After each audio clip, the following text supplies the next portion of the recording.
কি হয়েছে? কি হয়েছে? হ্যাঁ, সবাই আপনারা যেটা বলেন যে হাসিনা পলাইছে, তাই না? এই হাসিনা পালিয়ে গেছে বন্ধুরা, কিন্তু হাসিনা পালানো তার দোষররা এখনো অনেকেই এখানে আছে, তারা গুপ্তি মেরে বসে আছে, তারা আবার বাংলাদেশকে আক্রমণ করবে। বাংলাদেশের ইতিহাসে এক নতুন ইতিহাসের সূচনা করে।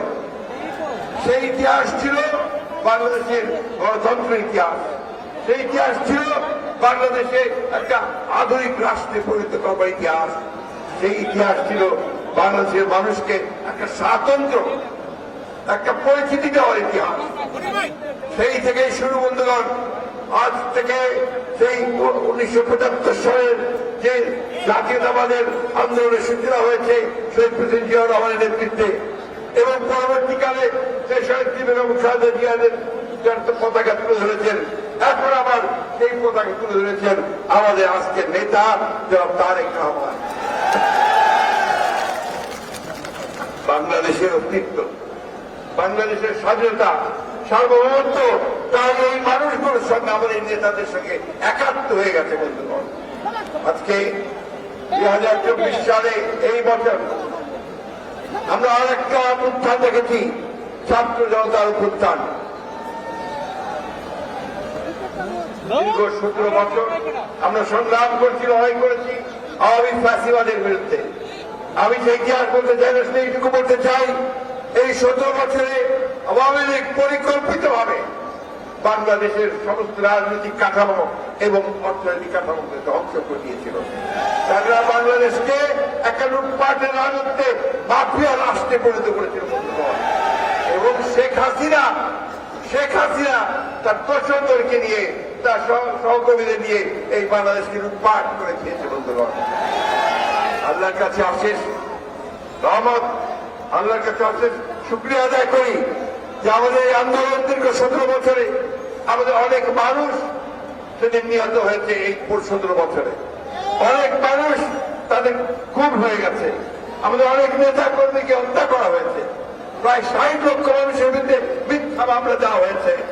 সব কিছুকে উপেক্ষা করে আমাদের এই বাংলাদেশের স্বাধীনতাকামী মানুষ, গণতন্ত্রের মানুষ তার ঐক্যবদ্ধ হয়ে এবং সবশেষে ছাত্রদের সঙ্গে ঐক্যবদ্ধ হয়ে ছাত্র জনতার অভূতপূর্ব এক অভ্যুত্থানের প্রতি নতুন এক বাংলাদেশ সৃষ্টি করবার প্রয়াস করা হয়।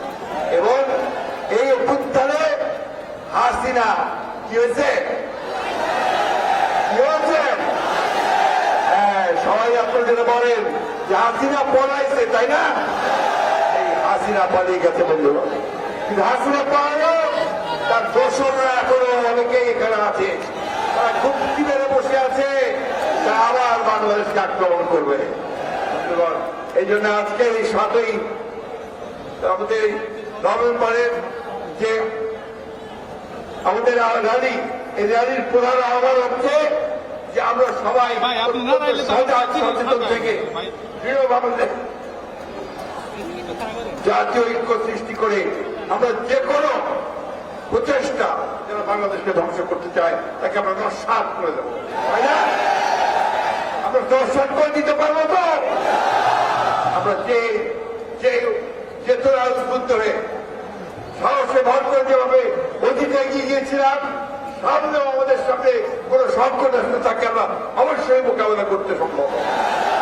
আমরা বিশ্বাস করি বাংলাদেশের স্বাধীনতা প্রিয় গণতন্ত্রকামী যে সৈনিকেরা এবং বাংলাদেশের মানুষেরা তারা তাদের স্বাধীনতার ব্যাপারে ঐক্যবদ্ধ থাকবেন এবং আছেন, এবং আজকে তারই প্রমাণ হয়েছে এই অভ্যুত্থানের মধ্যে দিয়ে।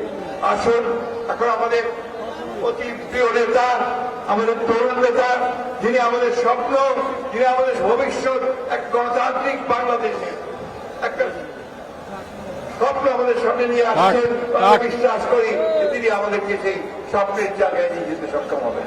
এখন তিনি আপনাদের সামনে এই র্যালি শুরু করার পূর্বে এটাকে উদ্বোধন করবেন। আমরা দয়া করে তার বক্তব্য শুনবেন।